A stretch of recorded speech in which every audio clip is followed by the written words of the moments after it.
Giving the people of Jamaica assurance that together with the new permanent secretary, that we will go in and begin the process of restoring their trust and confidence in these institutions. The Ministry of Science, Energy and Technology made significant strides this past year.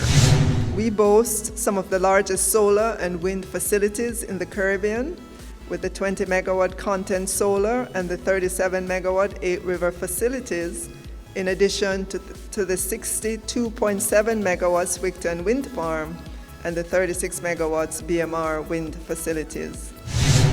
Mandatory 10-digit dialing took effect on March 31. Wigton Wind Farm Limited was officially listed on the main market of the Jamaica Stock Exchange on May 22.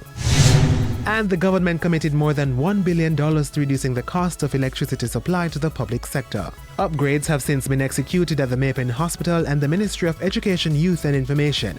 These upgrades are expected to reduce collective electricity demand, which at current rates translates to more than $41 million in savings. This is the Ministry of Science, Energy and Technology's 2019 Year in Review.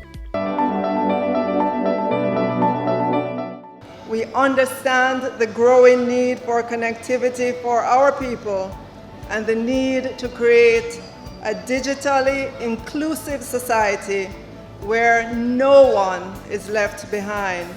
As such, Emancipation Park in Kingston became Jamaica's 7th free public Wi-Fi location.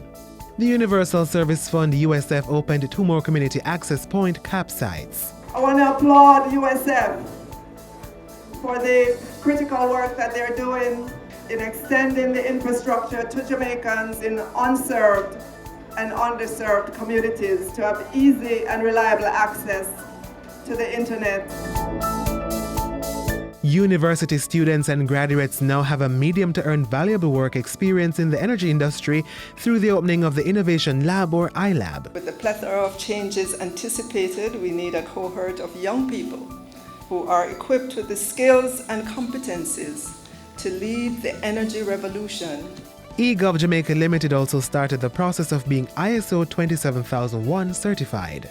This will help to strengthen Jamaica's cybersecurity apparatus.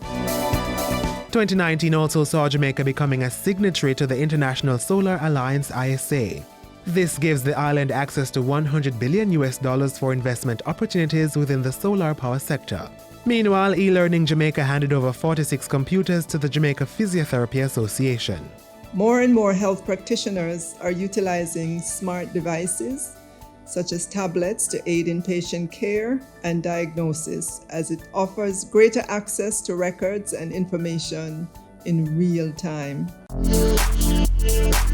Under the new government electrical regulator GER, the wait time for persons to have their houses or buildings approved for electricity was drastically cut.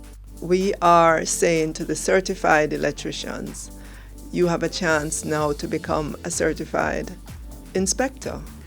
And so we will dramatically increase the number of inspectors that are available to come out and take a look at the jobs of all the electricians, all the inspectors. Jamaica established itself as a premier liquefied natural gas LNG hub with the commissioning of New Fortress Energy's floating storage and regasification terminal. The long-term contracts that are being signed will ensure that there's price stability and that these will inure to the benefit of Jamaicans.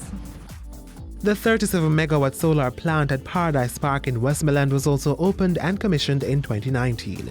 JPS's 25 megawatt hybrid energy storage system on Marcus Garvey Drive was also commissioned. The ministry re-established the Jamaica Energy Council JEC to continue the implementation of policy and sustainable development of the island's energy sector.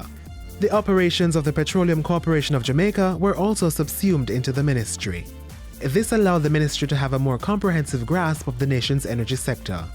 The Ministry of Science, Energy and Technology has been continuing the work and laying the foundation to help Jamaica attain its Vision 2030 goals.